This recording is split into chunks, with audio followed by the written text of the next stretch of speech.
Winalay ko na po sila mga kababoy. Ngayon ay ika-29 days pa lang po nila mula nang ipinanganak.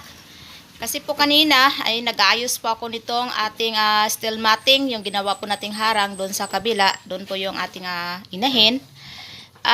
Nagkataon naman po na pumasok po silang lahat dito sa kabila. Kaya yung ginawa ko po ay hindi ko na po sila pinakawalan.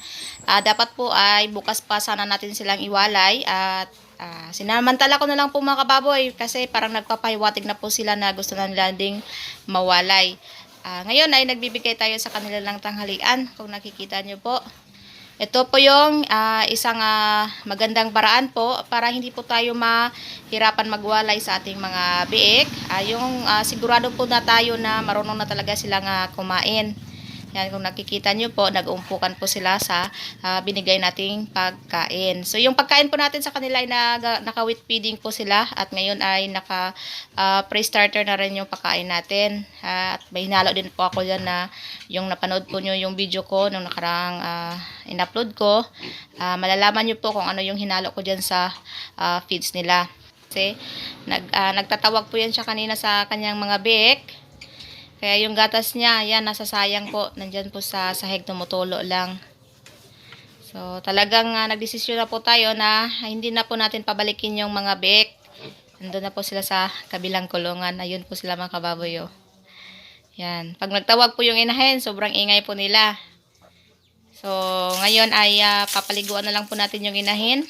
Kasi isa po ito sa paghahanda para po sa susunod na pagpapabulog kung maglalandi yung ating inahin. So, paliguan muna natin siya habang wala na po yung mga biik niya. At bukas ng umaga, gagawin po natin yung pagpupurga sa kanya. So, yung gamit po natin dito mga kababoy, hindi po ako marunong mag-inject, kaya puro powder po yung ginagamit ko. So, bukas ng umaga, pupurga ko po ito gamit yung ating ivermectin powder. Tapos, kahapon, isusunod ko na naman yung, yung vitamins. Yung iba, nag-i-inject ng B-complex. Pero sa atin, yung Vitamin Pro. Yan, subok ko na po yung mga powder na yan. Yan lang po talaga yung ginagamit ko dito sa ating inahin. Kahit sa aking mga fattener dati na nag-aalaga ko, yun lang din talaga yung ginagamit ko dito. Yung pagkain natin sa ating inahin, nasa 3 kilo pa rin po mga kababoy. Kasi unang araw pa naman po ng So, mamayang gabi or hapon, baka bibigyan na natin siya pero konting-konti, or kung hindi talaga siya maghingi ay hindi po natin siya bibigyan kasi nga para pagpurga bukas wala pong laman yung tiyan ng ating inahin.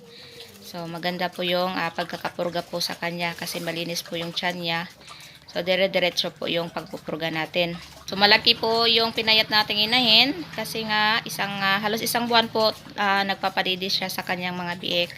Yan parang wala lang yung ating mga biik mga kababoy. Kasi nga itong kulungan na to ay diretso po yan doon sa kulungan ng inahin. So parang familiar na po sila dito sa kulungan na to.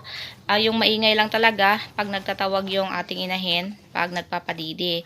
So nasa mga 2 to 3 days pa yan, maingay talaga yan sila. Yung balak ko nito ay halalagyan ko yan yung harang yung ng sako para hindi nila makita yung inahin. So, ito lang po muna yung update natin mga kababoy. Nawalay na po natin. 29 days pa lang po. Winalay na natin yung ating mga biik. Yan lang po muna yung update. Happy farming po sa lahat.